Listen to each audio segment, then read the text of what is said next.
Well, hello there. And here we are on a Thursday night, and I want to first of all apologize for a little bit of technical difficulty I had here, and it was definitely testing me.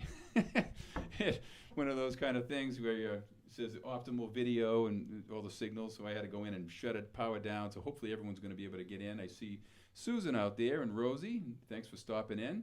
And can you hear everything okay, guys? Everything is coming through okay? I'm going to have to make some new settings. Going from the different platforms, from Facebook to YouTube, it's always sometimes it's you have to make different settings. But anyway, I want to welcome you all. I hope you're all doing well.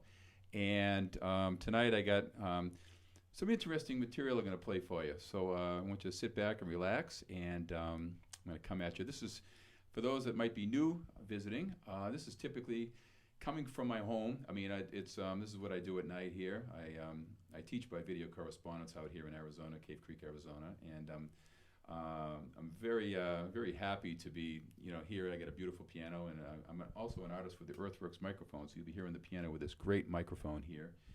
That's really a real dream to have, and I typically play piano here every night. So I wanted to extend my music and share the love here a little bit with you all, and really have some fun. And I know it's a very difficult time for all of us, and I want to wish you all the just try to remain as creative as possible.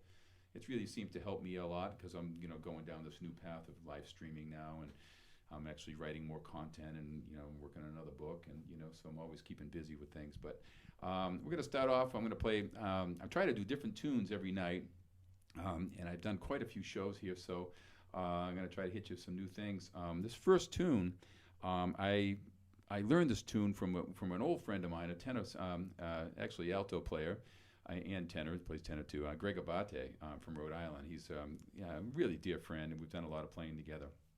And he called this tune way back, man. We were kids. We were in our 20s, I think. But anyway, it was the tune is called "Once in a While," and not many people know it, so I'm going to play it for you now. Okay, enjoy.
There you have it. Once in a while, and I finally get the piano back in the picture. I noticed, sorry about that, the piano leaving the screen for a little bit. But we're working through one of those nights. You know, man, it's just one of those kind of things where there's always something. But I'm sorry about that. Here we go. It should be better. So anyway, let's see who we got here. We got Seema's in here now, and Susan, and Lenny. Okay, all right. Good seeing my jazz connoisseur. He's here. He's the jazz guru has just entered the room, and nice seeing you, Pam. Okay, good seeing you. So anyway, there's just so many tunes to play, and what's really great about this kind of meteor is I get a chance to. Let's see, hold on. I get a chance to. I want to make sure you can see the keyboard. I'm like, this is when I wish I was like 5'1". I'm not 6'3". But anyway, I'm going to continue now with another really beautiful tune entitled "Sophisticated Lady," and this is a really cool tune. It's written by Duke Ellington. Okay, so hope you enjoy.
There you have it. We have Sophisticated Lady. Sometimes you get so wrapped up into the tunes. And Charles, you're not hearing anything yet? Okay, I just see you here. Good seeing Charles, one of my students in here. And Pam's here. Hopefully it's coming through okay. We had a little bit of technical issues right in the very beginning, so I want to apologize for that. It was kind of one of those wild kind of like scramble mode. Now I know what they go through when you see a television broadcast. There's a lot of like hidden things. Yeah, okay, it looks like Pam said you got to log out and then back in again with YouTube. You should be able to get in. Okay, so anyway, that was Sophisticated Lady, a great Duke Ellington tune. I'm going to continue now with a really cool tune. I did it way back on one of the other broadcasts, way early in the earlier stages, and it's really a kind of a special tune. It's kind of pensive and suitable for this time we're all going through right now. It's called Both Sides Now by Joni Mitchell.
There you have it. Both Sides Know now, and by Joni Mitchell. Just such a beautiful tune. You could do so much with it, and there's some great versions of it out there. So you got to go, you got to get out there and check out some of the wonderful things that have been going on. I'm seeing who's got in here. Good seeing you, PJ. Good seeing you, man. And Pam, hopefully Charlie, you're able to get you get back on here. I had a little glitch. I think if you come in, you had to go back out and come back in again because I had to shut down because had a setting wrong on the computer. So you live learning a little bit every single day here. So anyway, thank you, Pam. And we talked about this. I'm going to talk. I got a bunch of students here. It's kind of cool to talk about this and about the left hand. You know, and we talk about left hand when we study. We do a lot of things in our lessons. We do some stride stuff. We do these patterns. We do, but it all comes back to some of the things I teach were those great scale fingerings that I learned from the great Harvey Diamond, who studied the Lenny Tristano stuff. So all that counterpoint stuff and the left hand polyrhythmic scale stuff, all that stuff comes out in this kind of playing, and it really incorporates all that counterpoint you're hearing, and using a full piano. And that's the great thing in the aspiration of wanting to play a great solo piano, because you can use the whole piano. There's a few guys out there. There's a great person you should check out, Fred Hirsch in New York. A marvelous player, very sophisticated, and but really great listening. And good, Charlie's in. Great, man, you're here. And we're talking about you, Charlie. Charlie was the one that actually was talking to me. Man, with that left hand, you're doing all that stuff on wee small hours of the morning the other day. And, you know, it's, and we talked about it in the lesson, and it's something that you're going to start seeing more and more of your left hand creeping in. As you notice when we study, we do a lot of it, the right hand becomes very full and very much in control with all the harmony. And that can, you know, you get to know all the availabilities and all the of the chords and things, but then the left hand could come in, and it brings in all these other components. We start and use the piano in a fuller setting. Then we get into these big things I call spatial harmony. You get in these giant chords where they get really spread out. So again, I know this is kind of techie stuff and musical stuff, but it's really interesting because a lot of even non-musicians will say, "Where's his left hand going all over the place?" You know, doing stuff, and it's a lot of times that's sometimes the missing thing that starts coming in at a more advanced level of playing. And it doesn't have to be a very active left hand. It could be just interest, you know what I mean? So you can have all kinds of, you know, counterpoint and stuff. What counterpoint is, you get two different lines going at the same time. It's really kind of real pretty stuff. So I'm gonna move on now with a really kind of bluesy tune, and it's a great one. And again, I remember hearing this with the great Phil Woods and the Musique du Bois album. It's one of the greatest albums I think I've ever had. I lent it out and never got it back. I don't know where it went. And but I remember the great Jimmy Odgren had turned me on to it way back when I was like 17 or 18. I was a young kid, maybe closer to 20. But anyway, it was just one of those really inspirational one. He plays. I think he has a Summer Nose on it and some really beautiful tunes. But we're going to do Willow Weep For Me. Check it out.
There you have it. Willow Weep For Me.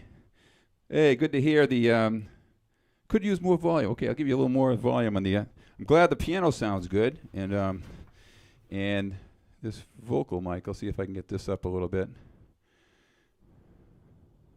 How's this? A little better. I think I should have get a little bit more gain on it. I'm pushing it pretty hard now. But anyway, that was Willow Weep For Me. And it's, again, one of those kind of really wild tunes. The, yeah, someone says here that left-hand stride pairs greatly with your bluesy approach to Willow. You know what? It really is that whole thing when you get into that stride kind of thing. It's and it's really interesting. Those that study with me, I use the word freely. And, I come up with my own language. So people that know me, really, I have my own lingo. I call it my own lingo. First of all, everyone's a man. Even if they're women, everyone's a man. But it's we have our own jazz language. But stride piano to me is, when you first listen to someone say, "Well, let's play some stride." You think about Art Tatum, and you really think about all this, that kind of like Fats Waller, they really stride fast things, And it's something that, a lot of times when I teach it, I kind of like go back into that bluesy kind of stride thing to gain the control of that before you can start playing the really fast stuff, So that's where it really comes in. So I call the stride, and I use it because the left hand will play slow and very low and then stride up, and they come up. So it's the same mechanics as if you played something fast, but it's played really slow. So it was a really good observation here of someone seeing Willow Weep For Me as a bluesy thing, and it kind of pairs nice with the stride because it really gives you that lower bottom end, and it kind of comes in and supports it nice. So it's always a good one. So we're going to go into a thing right now. It's kind of an older tune, and we're going to give you a little bit more of that action, that stride stuff. But it's called Exactly Like You, another really old tune. I tell you a little story first before we go to this tune. Today, of course, we're like all of you out there, we're all home all day, and we're sometimes climbing the walls. We're keeping very busy, and we're doing a lot of FaceTime with family and friends and all. So today, Seema's on the FaceTime and her little nephew, Jericho. And it was the cutest thing ever. He's 3 years old. And now, remind you, this little boy has never seen a cactus. So, was it Cagnus? Cagnus. More Cagnus. So we were running around Arizona here showing him Cagnus in the yard and around the thing. So I thought it was the cutest thing ever. He's looking, was bewildered, like, man, where is Seema and Dan? And then the first thing he asks is, where's Dan? Because he associates me with the piano. So it's like I'm the cool, something pretty cool, I guess. So anyway, I thought that was the greatest thing. I've had 4 kids, and my kids were all older, so I have never heard them kind of stumble with that verbiage. They didn't get here till they were, I think, 10 or 11. But I thought that was cute. Cagnus. So I'm gonna always remember that. Okay, we're gonna move on now with Exactly Like You. Check it out.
There you have it, exactly like you.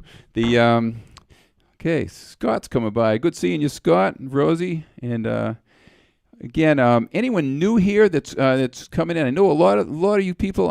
It's if anyone's new here that's coming from in another part of the world, please let me know. I'd love to see that, and it's really very very exciting for me to be able to play piano from my house. I mean, I got all my windows open here. We're up in Cave Creek in a really pretty quiet area. So I have all the windows open and just kind of just let the piano, let it go, you know. It's really a wonderful place. And to kind of, okay, do you have varied tempos and meters on purpose? Yes, this is a really good thing. What a good question. This was I have a book that I've written. I spent about 7 years writing it. It's called The Music Teacher, and it's over 225 tips of what, you know. It's a handbook for every teacher should see. Let's see. How did I word it? A handbook for every teacher would see and every student would love to see. Every teacher should have and every student would love to see.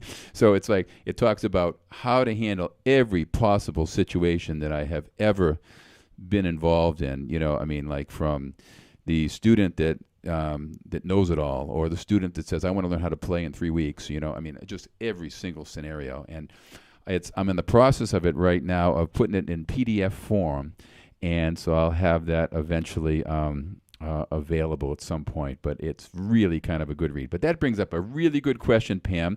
Do you vary tempos and meters on purpose? Yes, and this is why. And not only do I do that, I usually try to change keys and do different keys.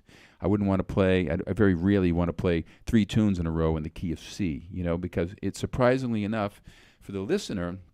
And again, having played so much in like sitting in a dining room at the Ritz-Carlton for years and years, night after night, you want to change the timbre of the piano, and it does that when you change keys. It's like when someone's singing a song and they modulate, they go up a little bit, and it adds another lift to it. So when you start another song, it gives you a different timbre of the instrument. So it's really nice. And yes, we typically like to mix it up a little bit. We play something slow. We play a bluesy thing. We play a Latin thing, which I'm going to do a Latin one next. But it's and Latin music's really fun because it gives you a lot of percussion and, you know, percussive stuff to work with. And but you know, the great thing about it is by having that kind of diversity, it makes it interesting not only for the player but for the listener too. You know, one of the shows I did where I did ballads all night. That's really, really a very rare situation where you can go in and actually play ballads all night long. You know, and on a gig, it's not really that it's not really that big of a commonplace. Sure, you have places where they want that background really soft, but there's ways to play real soft with different kinds of vibes and you know, in the music too. So but I like playing ballads mostly when I play here. In my house at night, I mostly play ballads. You know, I just sit here and I just kind of zone out and play with harmonies and use the whole piano. And that's the other thing too. We get, and all my students are seeing it now that have been working with me for a while. We get to use the whole piano. And we go back to a little exercises too that you'll see in my tutorials and stuff that if you see on YouTube, there's stuff. I'm getting ready to put one up now. Coming up, we improvise playing frames on the piano. We take these business cards and we stick them and we make these little 4-note frames on the piano, so that you're looking at like this many notes and you're playing like a whole solo in a song, improvising with just those notes, and then you move it up another note, so you keep moving this thing up. So you're actually you're playing the piano on this little tiny piano. So if you can control all these notes accurately, you develop enormous control of the instrument. So this is like one of my skills. I call it my frame improvisation, and you know. So anyway, I could go on and on and on about the teaching aspect of things, but really good question, Pam. The this next tune is a Latin tune, and it's really a very, very pretty one. It's called Weaver of Dreams, and it can be played as a ballad and different things. I'm going to play it as like a slow bossa nova, okay? So check it out, and hope you enjoy.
There you have it. You're a weaver of dreams. How many knew that tune out there? It's really kind of it's a wild tune. And a lot of players out there will associate it to the tune "There'll Never Be Another You." It's a lot like "There'll Never Be Another You." But it wasn't until recently. I could tell you a really cool story. And a lot of you might know the great Dwight Killian, who's one of the greatest bass players around. I mean, he's really, and not only a great bass player, but he's a great guy, good guy. But Dwight and myself and Don Moyo, another great drummer here.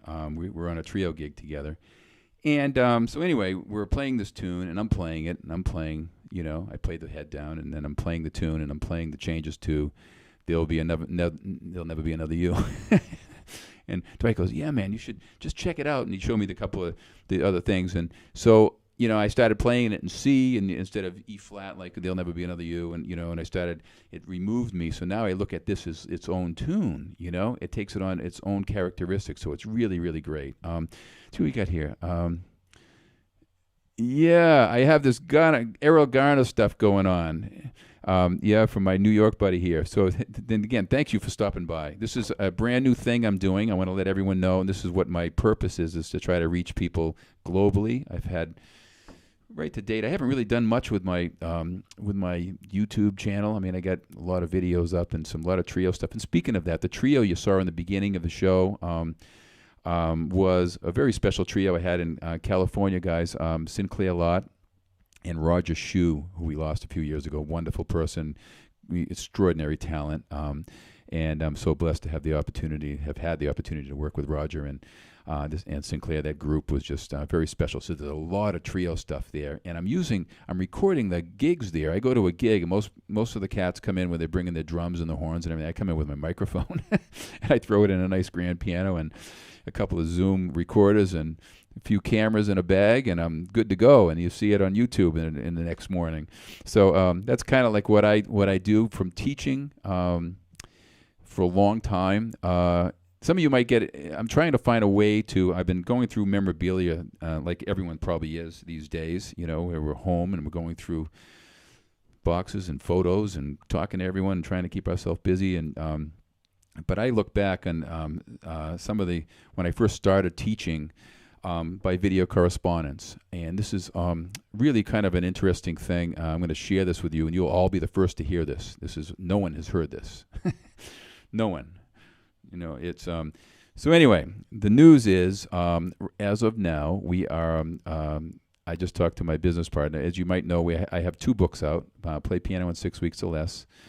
The first book has sold over 350,000 copies. I'm very with Sterling Book Publisher.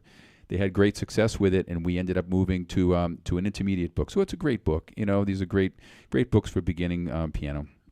And so anyway, we have those up, and we're supplying free videos at pianoinstruction.com, which is my website, and it has been my website for a gazillion years. And I had the URL, I remember back when the .coms were popular. Now it's almost like a thing of the past.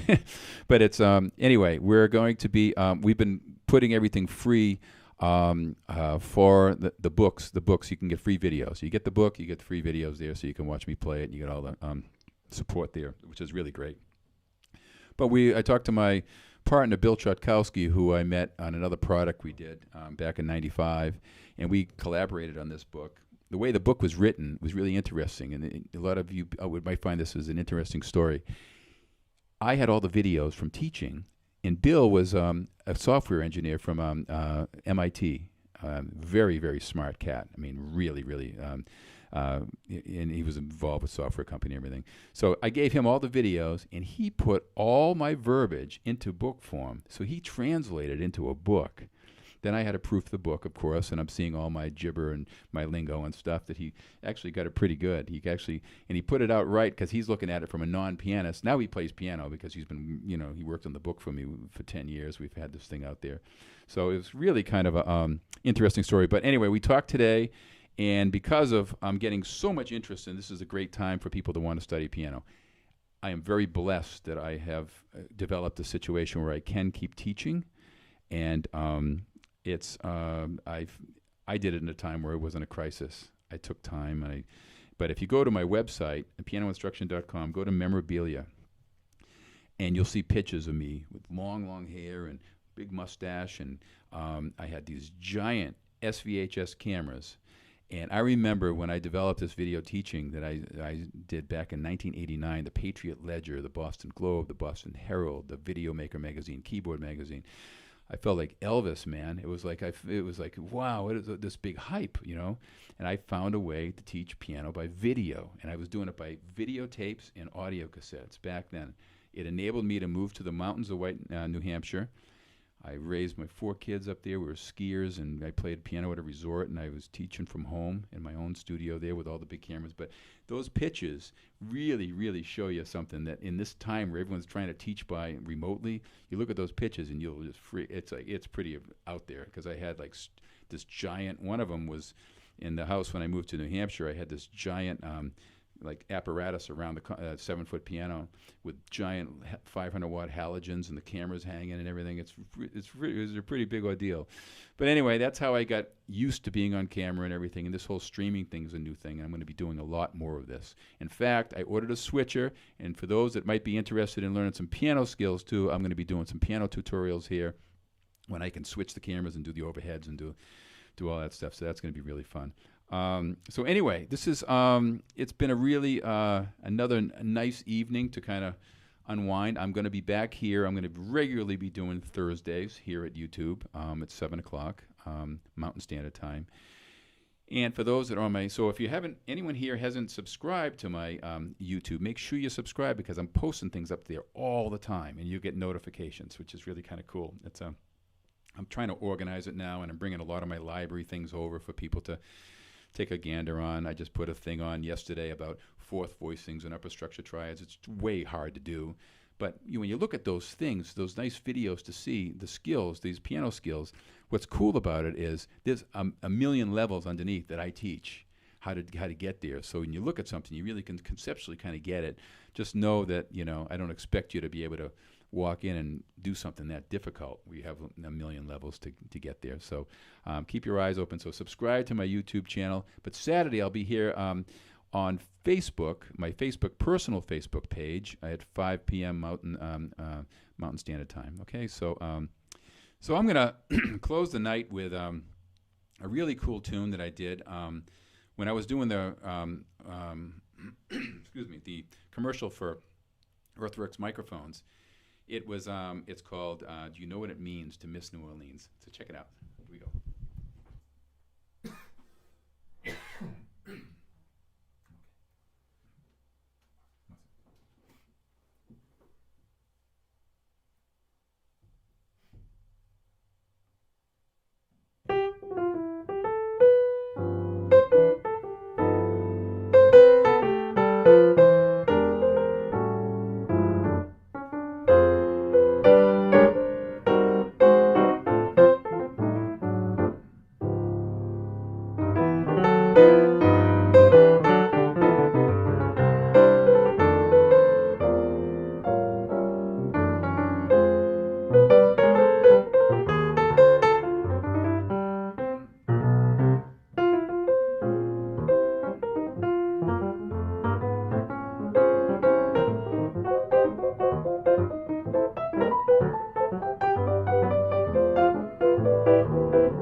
So there you have it.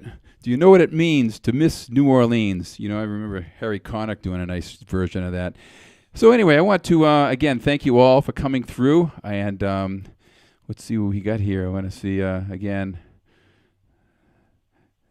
Yeah, I appreciate it all. You said I have a Luther friend in Laguna Beach. Luther Hughes.